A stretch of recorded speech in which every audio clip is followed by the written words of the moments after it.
Okay, it's good to see some really strong basics.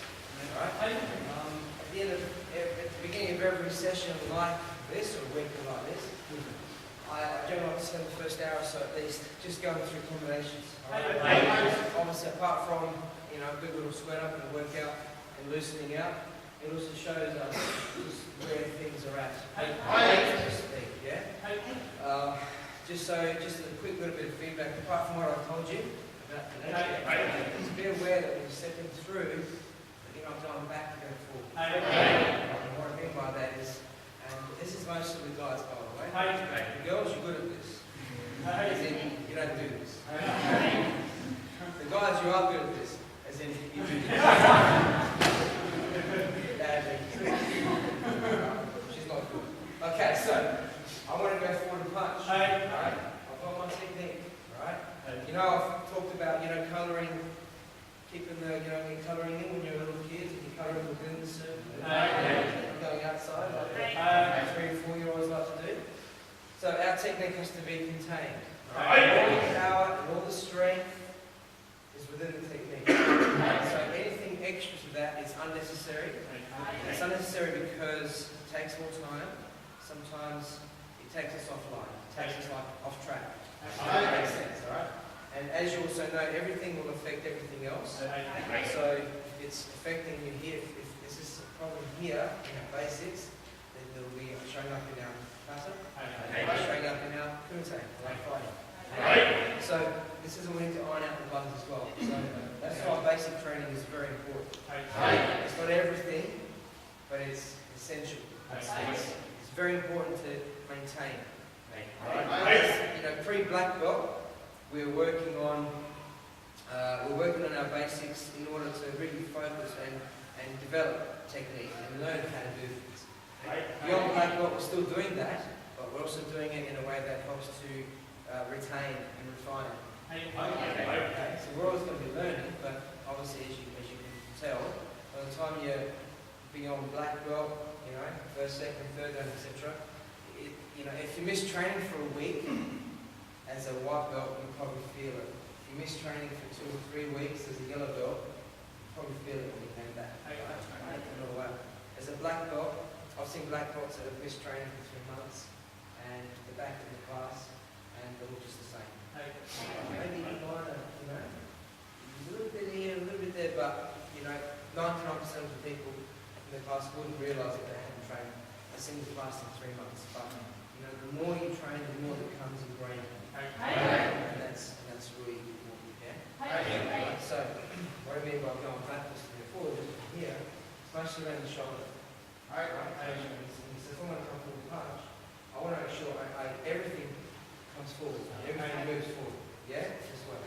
But if I'm doing this, if I'm winding back get that real final snap finish, the end might look great, but I did something that was really bad to get there. I started from a stationary position and I wound backwards, and went forwards. You can see how that can affect you, when you're sparring. Even not just from the shoulder, but even just the position of the arm. If I'm here, I want to be sparring here. I want to have, so if you have a line from the shoulder to my elbow, if it's straight down, that's neutral. A lot of people like to fight reverse, which I don't know how that works, but they just do.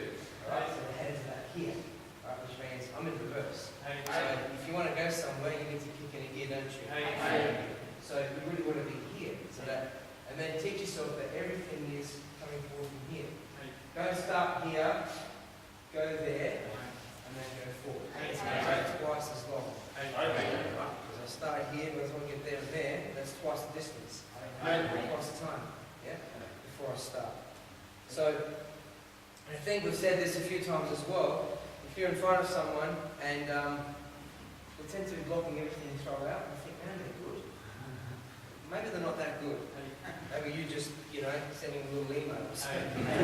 Check this out. It's my right hand coming right in your face. And they get it. And lo and behold, you throw the right hand and they go, well, they think, man, you're good. So this is one of the refining points that when we just appreciate it, spend a bit of time in a place like this, in a weekend like this weekend, and not just learn new things, but go away and just have a bit of a tune-up. It's like well-run, maintained car, right? A great car, it's just a little bit out of it now, and then you just got to get it tuned up. And tune up and think, wow, now it's a great car. Yeah? Does that make sense? So be aware of that. When I'm talking about, don't go back and go forward, you understand what I'm saying? Don't wind up, keep your shoulders forward, keep the movement forward. Makes sense? And it's the same if we're doing something and it's just and we're going a longer way to get there. So, for example, let's say I'm stepping through, just use one of the exercises that we did. Let's say I'm coming through Chike. Sounds it? Now, my next to Chike from here, alright, I could either teach to go start back here or at this level straight to where it needs to be. Alright? But if I do this,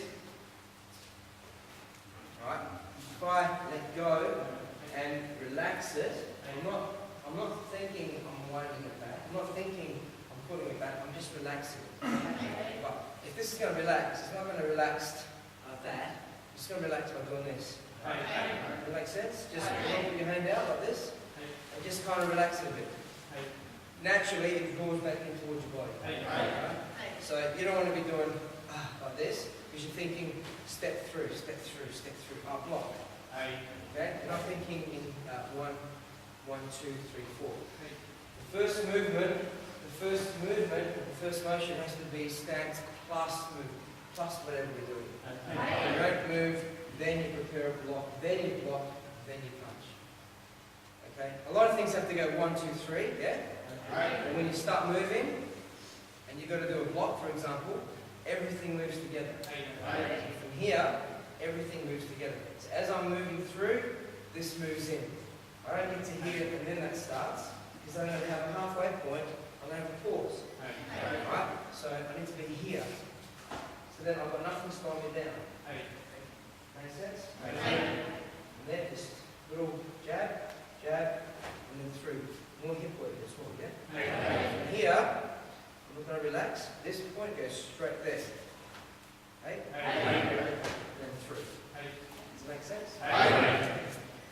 And keep that in mind for your kata work. A lot of people are still doing things like, first kata, the classic one, and the first or the second kata is this. From there, and then this. Like that. Right?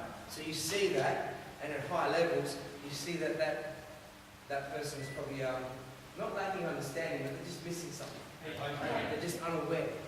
Right? And a big part of karate training is being aware of our body, being aware of what you can and can't do. And then there's an extension of that, being aware of our surroundings. I mean, self-defense, you've got to learn about being aware. Yeah? What's happening around you. So it's hard to be aware of what's happening this close around you. Alright, then you might be a little more, off of the fairies when it comes to that. Alright? So from here, I need to make sure that every part of my body is being used, is part of the movement. So when you kick, it's not just the foot kicking.